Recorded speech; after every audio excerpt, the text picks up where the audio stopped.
ವರದಿಗಾರರು ನಿಂಗಣ್ಣ ಜಡಿ, ವಡಗೇರ, ಪಟ್ಟಣದ ಕೆರೆಯ ರಸ್ತೆಯ 2 ಭಾಗಕ್ಕೆ ಕಬ್ಬಿಣದ ಸಲಾಕೆಗಳನ್ನು ಅಳವಡಿಸಲು ಮಲ್ಲನ್ನಗೌಡ ಆಗ್ರಹ.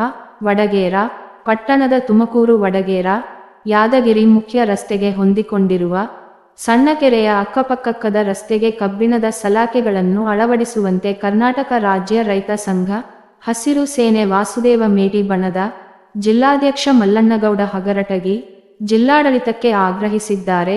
ಕಳೆದ ಕೆಲವು ದಿನಗಳ ಹಿಂದೆ ಅಷ್ಟೇ ಕಬ್ಬು ತುಂಬಿಕೊಂಡು ಸಕ್ಕರೆ ಕಾರ್ಖಾನೆ ಕಡೆ ತರುಳುತ್ತಿರುವ ಲಾರಿಯೊಂದು ರಾತ್ರಿ ಚಾಲಕನ ನಿಯಂತ್ರಣ ತಪ್ಪಿ ಕೆರೆಯ ಕೆಳಗೆ ಉರುಳು ಬಿದ್ದಿತ್ತು.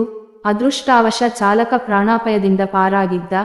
ಆ ಘಟನೆ ಮಾಸುವ ಮುನ್ನವೇ ತುಮಕೂರು ಕಡೆಯಿಂದ ಪ್ರಯಾಣಿಕರನ್ನು ಕೂರಿಸಿಕೊಂಡು ವಡಗೇರ ಪಟ್ಟಣಕ್ಕೆ ಬರುವ ಸಂದರ್ಭದಲ್ಲಿ ಆಟೋ ಕೆರೆಗೆ ಉರುಳಿ ಬಿದ್ದು ಪ್ರಯಾಣಿಕರು ಚಾಲಕ ಪ್ರಾಣಾಪಾಯದಿಂದ ಪಾರಾಗಿದ್ದಾರೆ. ಈ ಮೊದಲು ಕೂಡ ಇಂತಹ ಘಟನೆಗಳು ಜರುಗಿವೆ. ಪ್ರಯಾಣಿಕರು ಈ ಕೆರೆಯ ಮೇಲೆ ಹಾದು ಹೋಗಬೇಕಾದರೆ ಜೀವ ಕೈಯಲ್ಲಿ ಹಿಡಿದುಕೊಂಡು ತೆರಳುತ್ತಾರೆ. ಆದರೆ ಅಧಿಕಾರಿಗಳು ಮಾತ್ರ ನಿರ್ಲಕ್ಷ್ಯ ವಹಿಸುತ್ತಿರುವುದು ಸರಿಯಲ್ಲ. ಕೂಡಲೇ ಸಂಬಂಧಿಸಿದ ಅಧಿಕಾರಿಗಳು ಕೆರೆಯ 2 ಭಾಗದಲ್ಲಿ ದೊಡ್ಡದಾದ ಕಬ್ಬಿಣದ ಸಲಾಕೆಗಳನ್ನು ಹಾಕಿ ಪ್ರಯಾಣಿಕರ ಸುರಕ್ಷತೆಗೆ ಕ್ರಮ ಕೈಗೊಳ್ಳಬೇಕು.